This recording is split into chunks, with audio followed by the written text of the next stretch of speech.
안녕하십니까. 공장 투자의 진심인 남자 셔리형입니다. 오늘은 경기도 화성시 향남읍에 위치한 공장 경매 물건을 같이 한번 살펴보겠습니다. 순서는 지난번 영상과 비슷합니다. 기본적인 물건에 대한 정보를 파악하고 현장에서 촬영한 현장 영상들을 보면서 이 공장에 대해서 어떻게 가치 평가를 해야 할지 한번 같이 살펴보는 시간을 갖도록 하겠습니다. 사건 번호 2022 타경 7838, 소재지는 경기도 화성시 향남읍 송곡리 126-3 외 19필지고요. 왜 이렇게 필지 수가 많은지 찬찬히 한번 살펴보도록 하고요. 물건 종별은 공장, 이종 근생 제조장이 아니라 공장으로 뽑은 거죠. 토지 면적 보시겠습니다. 본부지와 도로를 합해서 총 481평 정도의 땅 크기고요. 건물 면적은 총 245평입니다. 최초 감정가는 14억 3,300만 원 가량 되고요. 현재 유찰이 되어서 10억 300만 원 정도의 금액으로 10월 26일에 매각 기일이 잡혀있는 물건입니다. 2차 기일 가격 기준으로 했을 때 이 공장의 평당가를 한번 알아보겠습니다. 10억 300만 원 나누기 전체 대지 면적 481평. 와, 지금 2차 가격 기준으로 해서는 평당가가 약 200만 원입니다. 현재 향남읍 송곡리에 평당가 200만 원 짜리 공장이다. 일단은 가격만 보더라도 정말 매력적입니다. 지금 경매 물건이 위치한 이 주변 시세 대비해서도 매우 저렴한 가격이고요. 그렇다고 이 공장의 입지가 빠지느냐? 그것도 아닙니다. 위치도 괜찮고 IC와도 가깝고 도시, 향남 신도시와도 가깝고, 그리고 무엇보다 메인 도로에서 이 공장까지 진입하는 진입 도로의 폭도 정말 좋습니다. 이렇게 공장으로서의 조건이 좋은데 2차 가격 기준으로 했을 때 평당가 200만 원이다? 정말 말이 안 되는 가격이죠. 과연 이번 회차에 들어가서 입찰을 해볼 만한 가격인지 공장의 가치평가 들어가 보겠습니다. 매각 토지와 건물 현황 같이 한번 살펴보겠습니다. 현재 총 필지 수가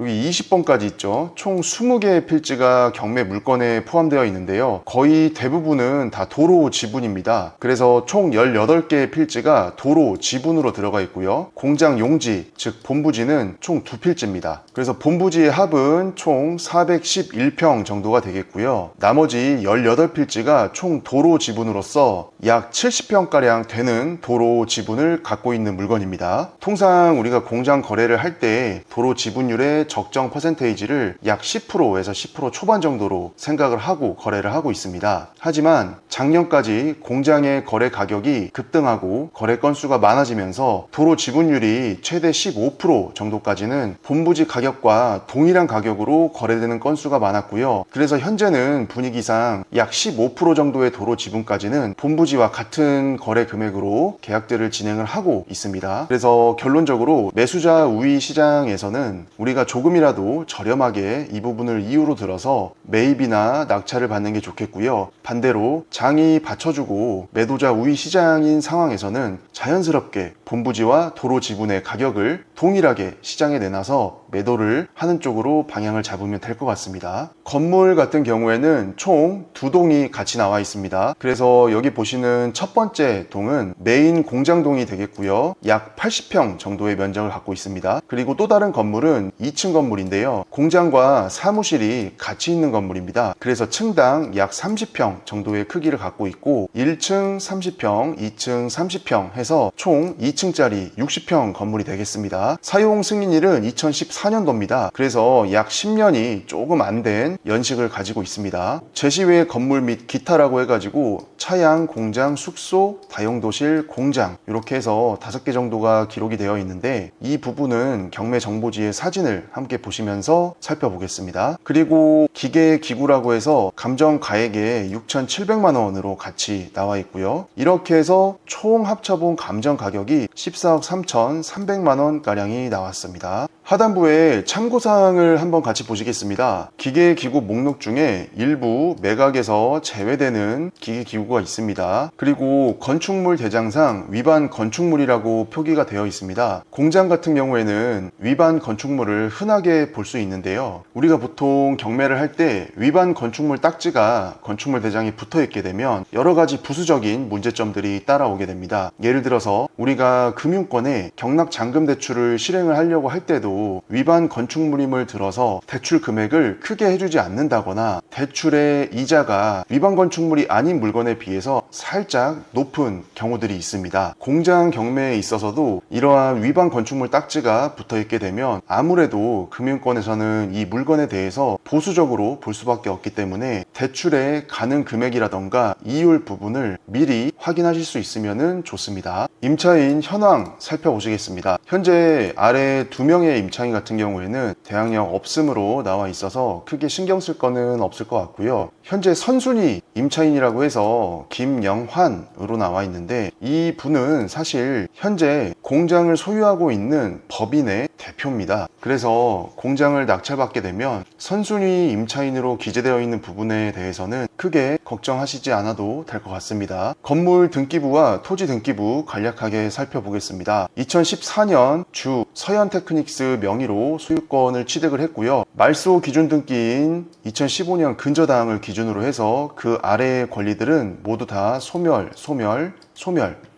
여기도 소멸 다 소멸입니다. 그래서 등기부상의 권리상의 하자는 없어 보입니다. 먼저 경매 정보지에 나와 있는 사진을 간략하게 살펴보겠습니다. 본건 전경이라고 해서 이렇게 공장을 정면에서 바라본 모습이 나와 있습니다. 요 왼쪽에 위치한 게 메인 공장동이 되겠고요. 오른쪽에 위치한 게 층당 30평짜리 면적의 2층 건물입니다. 그리고 이 두 건물의 사이에 이렇게 마당 부분에 천막이 설치되어 있습니다. 지금 보시면 이렇게 빨간색 화살표로 해가지고 제시외 건물 기호 디귿이라고 되어 있죠. 이 부분이 아까 우리가 건물 현황에서 봤던 숙소 부분입니다. 그리고 여기에 나와 있는 이 천막이 아까 건물 목록에서 나왔던 작은 공장이라고 표기되었던 부분이고요. 이 도로에 화살표가 이렇게 표시된 것들은 도로 지분을 얘기하는 겁니다. 이 사진도 마찬가지로 도로의 지분을 얘기하는 거고, 이 사진도 마찬가지입니다. 도로 지분 표시고요.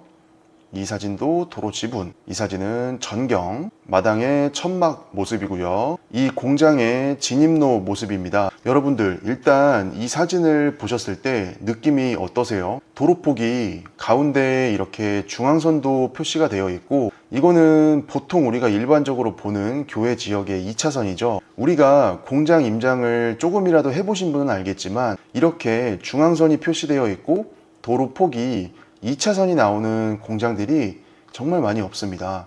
대부분은 2종 근생 제조장이나 일부 1종 근생 소매점 공장들이기 때문에 그런 공장들은 사실 공장이라고는 해도 4m 내외의 도로 폭들을 가지고 있었죠. 하지만 우리 이번 물건은 정말 도로 시원시원합니다. 2차선 도로의 폭을 가지고 있는 공장 경매 물건 좋습니다. 사무동 건물에서 이렇게 2층으로 올라가는 계단 밑에 위치한 이 판넬로 짜놓은 부분이 제시외 건물 기호 리을이 되겠고요. 마당 안쪽에서 천막을 바라본 모습, 이 사진은 제시외 건물 기호 니은이 되겠습니다. 그래서 여기 지금 보이는 이 판넬 있죠? 여기가 이제 공장 메인동이고요. 여기 메인동에 붙여서 공간을 또 만들어 놨습니다.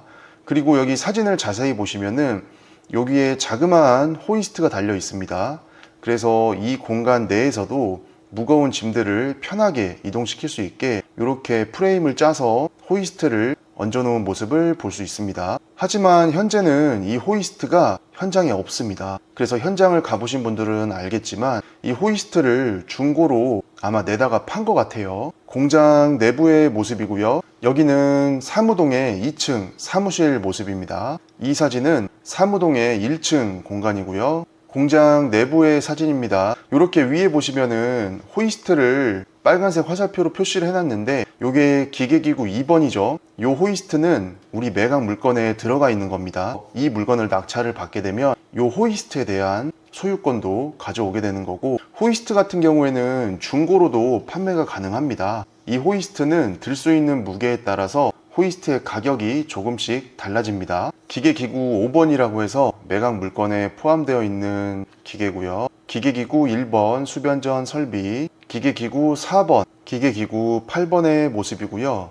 이 사진이 도로 지분들을 표시한 사진입니다. 우리 경매 물건지 본부지가 지금 이 위치에 있죠. 그리고 메인 도로에서 들어오는 도로는 요렇게 들어옵니다. 요렇게. 그러면 여기서 궁금한 게 이 뒤쪽, 이 공장들이 모여있는 안쪽까지의 도로 지분은 사실상 우리가 이 공장을 사용하고 하는 데는 이쪽 안쪽까지의 지분은 필요가 없습니다. 그런데 이렇게 도로 지분이 숫자가 많고 이 안쪽까지 소유권을 갖고 있는 이유는 최초에 이 공장 전체 단지를 개발했던 개발업자가 이 본부지를 분양을 할 때 이쪽 지분들까지 다 지분으로 분양을 한 겁니다. 요 앞에 공장들은 사실 이렇게 안쪽까지 많은 도로 지분들이 필요가 없습니다. 그렇다고 해서 이 안쪽의 지분을 이 사람한테는 분배를 안 해주고 이 안쪽 사람한테 지분율을 높여서 분양을 하게 된다면 이 공장의 도로 지분율은 급격하게 올라갈 것이고 요 초입에 있는 공장들은 도로 지분율이 낮아지겠죠. 그러면 개발업자 입장에서는 이 안쪽에 도로 지분율이 상대적으로 많이 높아지기 때문에 분양을 하기가 어렵습니다.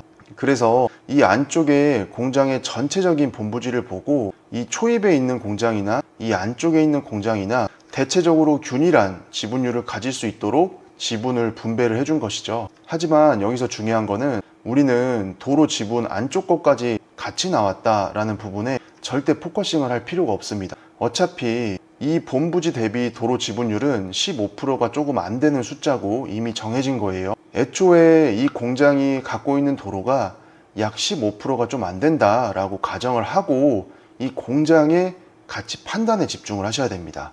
그래서 도로 지분이 불필요하게 안쪽까지 있다라는 부분에 대해서는 크게 신경을 쓰시지 마시길 바랍니다. 자, 본부지의 모습입니다. 왼쪽에 1동이라고 표기된 게 메인 공장동이 되겠고요. 이쪽에 작은 정사각형 비스무리한 게 사무동이 되겠습니다. 이제 현장 영상을 같이 보시면서 이 경매 물건이 공장으로서 갖고 있는 가치를 어떻게 파악을 해야 될지, 어떠한 부분들을 우리가 중점으로 체크를 해봐야 될지를 같이 살펴보시겠습니다. 자, 공장의 마당에서 바라본 모습입니다. 이쪽이 공장 메인동이고요. 이쪽이 사무동, 그리고 뒷마당으로 가는 길이 있고요. 지금 상태가 뭐 이것저것 잡동사니들이 현장에 많이 남아 있었습니다. 네, 요 부분이 이제 공장 메인동에 붙어 있는 공장이 되겠고요. 여기가 공장 뒤편으로 가는 뒷마당 통로. 천막 상태는 좀 어떤가요? 이게 일부 훼손된 부분들이 있는데 지붕 같은 경우에는 특별히 찢어지거나 훼손된 부분이 크게 발견되지는 않았습니다. 지금 바닥에 보시면 전체적으로 이게 기름때가 좀 많이 껴 있어요. 여기 오일통도 보이고요. 예전에 쓰실 때 조금 기름을 많이 쓰는 업종이 있었던 것 같습니다. 야, 이거 낙찰 받으면 다 깨끗이 청소해야 되겠죠. 자, 일단은 행거도어를 한번 열어 보겠습니다. 처음에 안 열리는 줄 알았는데 뭐 이렇게 세게 조금 해보니까 다행히 열렸어요. 그래서 공장 내부로 들어갈 수가 있었습니다. 와, 내부가 바닥이 일단은 너무 시커멉니다. 기름때가 너무 쩔어 있어요, 바닥에. 그래서 되게 미끄러웠고, 만약에 여기 현장 가시는 분들은 바닥이 기름때가 많아서 좀 미끄럽기 때문에 조심하셔야 됩니다. 천장은 특별히 파손되거나 구멍이 뚫려 있는 부분은 없었고, 요게 이제 아까 큰 장비가 하나 이렇게 놓여 있었습니다. 그리고 벽 판넬을 보면 전반적으로 오염도가 좀 전체적으로 심했어요. 요거는 이제 전에 쓰시던 업종에 맞게끔 요 밑에 바닥에 트렌치를 내 가지고 요렇게 배수 통로로 사용을 했던 흔적이고요. 요건 낙찰 받게 되면 일반적으로는 저런 트렌치들이 필요가 없습니다. 그래서 다 에폭시 할 때 조금 메꿔 가지고 해주셔야 될 것 같고, 기계가 이게 어떤 용도인지는 모르겠는데 엄청나게 커요. 제 키보다도 크기 때문에 뭐 아무튼 부피가 상당했습니다. 여기는 행거도어가 조금 찌그러졌어요. 여기에 지금 빛이 새서 들어오죠. 문짝이 조금 찌그러졌고, 여기 바닥에도 이렇게 트렌치가 공사가 되어 있고, 이런 부분들은 나중에 낙찰 받으시고 일반적인 업종에서는 이런 시설들이 필요하지가 않기 때문에 다 일반적인 바닥으로 보수를 좀 해주셔야 됩니다. 공사를. 여기는 또 파여 있죠. 한 20cm 정도, 한 15에서 20cm 정도는 이 공장 바닥보다 아래로 파여 있습니다. 그래서 이런 부분들은 또 다 메꿔 주셔야 돼요. 자, 판넬, 문짝 판넬 한번 보겠습니다. 여기 좀 많이 찌그러졌네요. 여기가. 이런 것들은 나중에 낙찰 받고 나서 문짝을 좀 보수를 해야 됩니다. 행거 도어를 새 거로 교체를 한다든지, 이 판넬만 교체할 수 있으면은 하면 되는데 아마 쉽지는 않을 것 같아요. 문짝을 전체적으로 좀 교환을 해야 될 것 같아요. 아이고, 지저분합니다. 정말 기름때가 너무 많아요. 너무. 벽이며 바닥이며, 이거는 청소할 때 비용도 조금 많이 나올 것 같습니다. 자, 메인 공장동에서 판넬을 뚫어 가지고 옆에 공장동으로 같이 터서 쓰고 있는 모습입니다. 경매 정보지에는 프레임이랑 호이스트가 위에 있었는데, 아이고, 요거 판넬, 와, 심각하죠, 여러분. 진짜 요거 나중에 낙찰받고 다 퐁퐁으로 직접 닦으셔야 됩니다. 깨끗이 청소해야 매도를 하든 아니면 임대를 놓든 손님들이 보러 왔을 때 도망가지 않겠죠. 호이스트 얘기하다 말았구나. 호이스트가 경매 정보지에는 사진 속에는 있었는데 현재 현장에는 호이스트가 없어요. 그러니까 요 메인 동 안에 있는 호이스트 말고 아까 갔었던 그 조그만한 공장 부분 있죠. 프레임, 얇은 프레임과 호이스트를 연결해 놓은 거, 그게 없습니다. 지금은. 그리고 여기 실내 메인 동에 아까 호이스트가 있었나요? 다행입니다. 있습니다. 메인 공장동의 호이스트는 달려 있습니다. 이게 무겁고 부피가 크기 때문에 아마 떼가기가 쉽지 않았을 겁니다. 작은 거에 비해서. 자, 아까 다시 돌아와서, 이거는 뭐 다시 봐도, 와, 정말 기름때 엄청납니다. 이 장비는 어떤 장비인지는 잘 모르겠어요.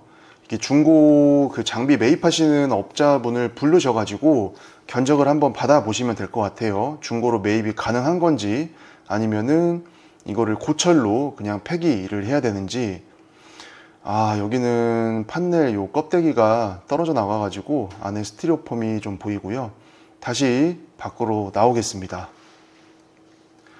이게 어두운 동굴 속에서 빠져나온 느낌이에요. 이게 너무 안쪽이 지저분하고 어둡기 때문에 살짝 무서웠습니다. 천막 상태 괜찮죠? 지붕은 천막 상태가 괜찮았어요. 그래서 요거 천막을 그대로 쓰실 분은 약간의 이런 찢어진 부분들, 요런 부분들 있죠? 요런 곳만 수선을 조금 해가지고 그대로 천막을 살린 채로 사용하셔도 괜찮을 것 같아요. 자, 그리고 마당이 전체적으로 기름때가 많다고 했죠? 기름때가 정말 많았어요. 여기 보시면 이게 뭐같이 생겼나요? 이게 약간 그 맨홀 좀 비슷하지 않나요?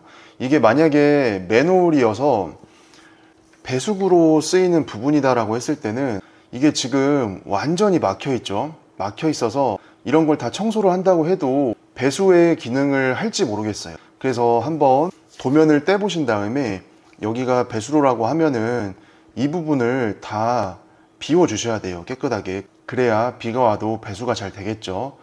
이거 위에를 걷어냈을 때 만약에 배수구 안쪽까지, 그리고 그 연관된 관로까지 다 막혀 있다고 하면은 전체 마당을 좀 깨서 그 배수 관로를 따라서 보수를 해 주셔야 됩니다. 그래서 이런 부분들이 견적이 올라가는 포인트가 될 수 있기 때문에 한번 이런 부분들을 잘 고민을 해 보셔야 되고, 여기가 배수로가 아니라고 하면은 뭐 상관없습니다. 이 보이는 부분만 깨끗이 청소하셔가지고 덮어버리면 되겠죠. 전반적으로 뒤쪽 마당으로 가는 쪽에도 잡동사니가 조금 있습니다. 여기가 이제 그 사무동 뒤편이에요. 그리고 여기가 아까 보이셨던 부분이 화장실. 여기가 뒷마당인데 원래는 여기가 지대가 좀 낮았었어요. 근데 성토를 해가지고 콘크리트로 포장을 한 다음에 저렇게 덮어놓은 것 같고, 요게 이제 그 6평짜리 숙소입니다. 그 건물 기재 목록에 나와 있던 숙소 부분이 되겠고요. 자, 뒷마당으로 한번 쭉 들어가 보겠습니다.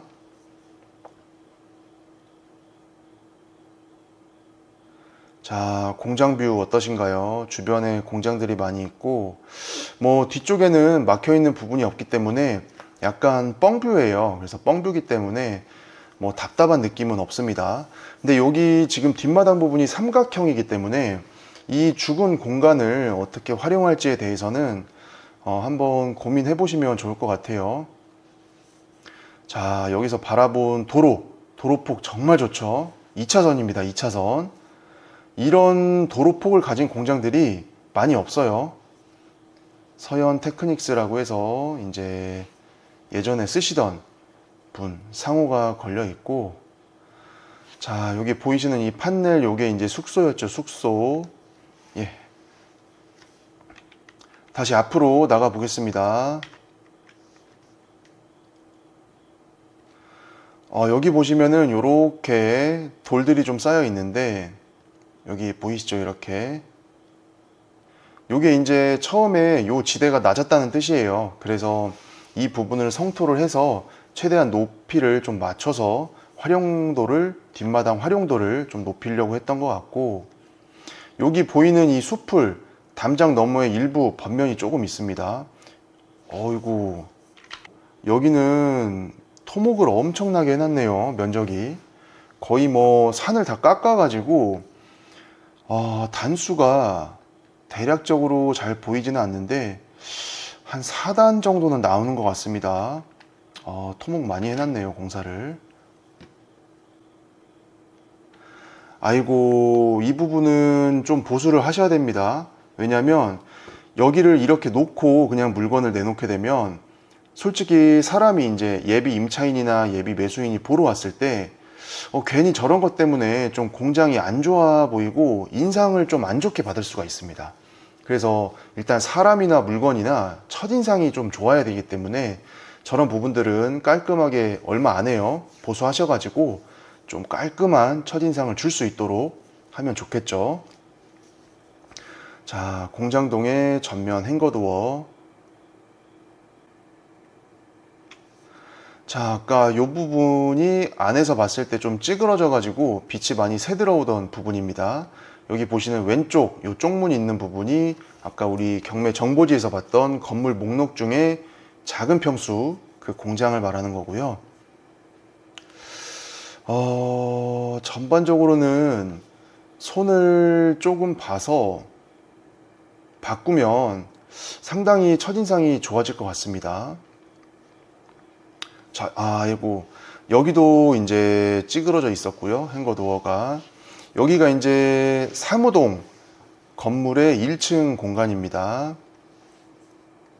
그래서 아까 우리가 여기 들어올 때 쪽문이 아니라 행거도어였죠. 옆으로 미는 문. 이렇게 했을 때는 좋은 점이 있습니다. 요 밑에 1층 30평 되는 공간을 지게차가 왔다 갔다 하면서 활용할 수가 있는 거죠. 자, 안쪽까지 한번 들어가 보겠습니다. 여긴 좀 장판이 깔려 있네, 장판이. 자, 천장은 뭐 나쁘지 않고. 자, 창밖을 보면 넓은 도로가 보이죠. 2차선 도로 정말 좋죠. 이런 공장 잘 없어요. 자, 밖으로 나가 봅니다, 다시. 여기 1층은 지금 에폭시 바닥이죠. 그래서 지게차나 이런 걸로 이동을 해서 물류 창고로도 쓸 수가 있겠습니다. 자, 마당. 여기도 기름때가 앞부분에도 조금 많이 있었어요. 자, 문을 다시 잘 닫아주고 이제 2층으로 한번 올라가서 내부를 살펴보겠습니다. 자, 2층 내부 상태는 어떨지 궁금합니다. 보통 사무실로 이렇게 썼던 공간들은 크게 뭐 훼손되거나 하는 부분들은 없었을 것 같아요. 전체적으로 나쁘지 않네요. 여기가 이제 사장실이었던 것 같고, 여기가 화장실 공간이겠고요. 네, 상태는 조금만 청소하고 이러면 좋을 것 같아요. 자, 여기가 사장님실이 되겠습니다. 그리고 다시 사무실로 나와서 한번 둘러보고, 자, 이제 다시 내려가 보겠습니다. 뷰는 시원시원합니다. 아까 여기가 이제 우리가 봤던 뒷마당 공간, 그리고 진입 도로가 보였고요. 아이고, 천막. 예.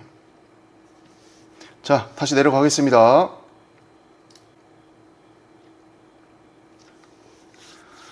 여기에도 배수로가 하나 있죠. 여기는 막히진 않았어요. 그래서 아까 봤던 게 배수로일 수도 있고 아닐 수도 있습니다. 자, 이렇게 해서 공장의 현장 영상 마무리하고요.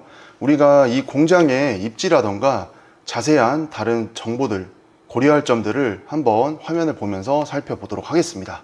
자, 이 화면은 제가 블로그에 이 경매 물건에 대해서 분석해 놓은 포스팅 화면이에요. 경매 물건의 장점 1번이라고 해서 입지라고 제가 적어 놨는데, 지금 여기 가운데 요 빨간 점이 요게 이제 이 경매 물건의 위치입니다. 이 보시면 여기 오른편에 이제 향남 IC가 있죠. 여기에서 나와가지고 요 국도를 타고 요렇게 내려오면 바로 이제 경매 물건에 도착을 합니다. 그래서 차 안 막히고 이러면 5분도 안 걸려요, IC에서. 그러니까 입지적으로 봤을 때는 상당히 고속도로 IC랑 가깝죠. 그리고 요 왼편에 요게 이제 향남 신도시입니다. 그래서 향남 신도시에서 이렇게 도로를 타고 경매 물건지로 오게 되면 한 10분도 안 걸립니다. 그리고 이 경매 물건지가 위치한 주변을 한번 보십시오. 죄다 파란색 지붕이죠. 여기 파란색 지붕들이 많다는 거는 공장들이 많이 있다는 거예요. 그래서 공장이 많다는 의미는 공장을 운영하고 공장을 사용하기에 편리한 인프라들이 잘 갖춰져 있다는 뜻입니다. 두 번째 장점, 도로 폭입니다. 이 사진을 보시게 되면 이 위에 이 부분이 이제 메인 도로고요.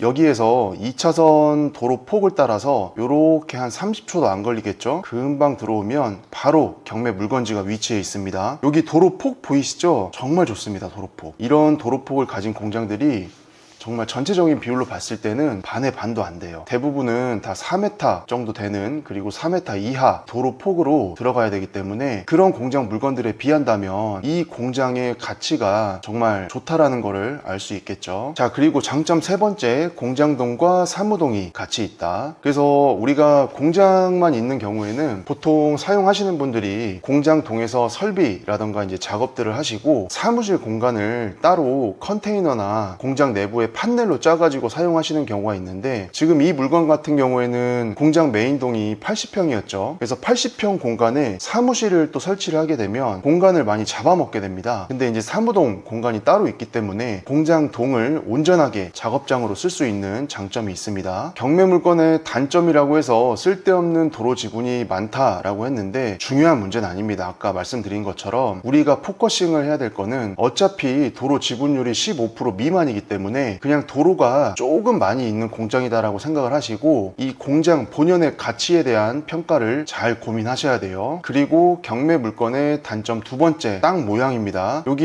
위에서 보시면은 이렇게 땅 모양이 삼각형이에요. 그래서 보통 삼각형 토지 같은 경우에는 건물 배치를 잘 해야 최대한 삼각형인 모양을 좀 살려서 나름대로 잘 땅을 쓸 수가 있겠죠. 그리고 경매 물건의 단점 세 번째, 건폐율이 낮다. 건폐율이 낮으면 건축비가 건폐율이 높은 공장에 비해서는 적게 들어갔을 거기 때문에 주변 시세 공장이 평당 300만 원이라고 했을 때 이게 이제 일반적인 건폐율을 가진 공장들이 300만 원일 확률이 높아요. 그러면 우리 물건은 건폐율이 낮기 때문에 다이다이로 건폐율이 높은 공장과 1대1로 비교를 하게 되면 건폐율이 낮은 부분은 가격 가치에 반영을 안 시킨 거죠. 그래서 우리가 건폐율을 확인을 해서 건폐율이 내 물건이 조금 많이 낮다 싶으면은 주변 공장 시세에 조사 조사를 하실 때 건폐율 부분을 같이 산정을 하셔가지고 비교 평가를 상대적으로 해보셔야 됩니다. 그래야 입찰 가격이라던가 매입 가격에 있어서 실수를 하지 않습니다. 자, 이렇게 해서 경기도 화성시 향나무배에 나온 공장 경매 물건을 같이 한번 살펴봤습니다. 제가 말씀드린 대로 이 물건이 가지고 있는 장점 그리고 단점들을 잘 고려해 보시고 이 물건을 낙찰 받았을 때 들어가야 되는 제반 비용들이 있겠죠. 그런 비용들까지 잘 산정을 하셔가지고 입찰가를 신중하게 정하신 다음에 입찰을 하셨으면 좋겠습니다. 그리고 우리는 투자자이기 때문에 경매로 이 공장을 낙찰 받을 때도 주변 시세 대비해서 시세와 똑같은 가격에 받게 된다면 크게 메리트가 없겠죠. 우리가 낙찰을 받아서 이 공장을 소유하게 되는 순간부터 주변 시세 대비해서 조금이라도 저렴하게 취득을 했어야 거기에서 나의 안전 마진을 확보를 하고 출발을 하는 겁니다. 그래서 내가 이 공장을 바로 낙찰받고 정리를 조금 예쁘게 해서 매매로 내놨을 때 조금이라도 시세 대비 저렴하게 내놔서 매도 기간을 빠르게 가져가겠다 했을 때는 내가 확보해 놓은 안전 마진이 충분해야 리스크가 없겠죠. 결론적으로 내 포지션이 실사용자인지 임대를 바로 내놓을 건지 매도를 바로 할 건지를 잘 고민해 보신 다음에 그에 맞는 가치 평가를 잘 해서 적당한 가격으로 낙찰 받으시기를 바라겠습니다. 자, 이번 분석 영상도 도움이 되었으면 좋겠고요. 앞으로도 저는 공장 경매 물건에 대해서 이렇게 같이 임장하고 분석해 보면서 공장에 대한 가치 평가를 잘 하실 수 있도록 임장과 분석 영상들을 올리도록 하겠습니다. 구독과 좋아요, 알림 설정까지 부탁드리고 함께 시청하시느라 고생 많으셨습니다. 감사합니다.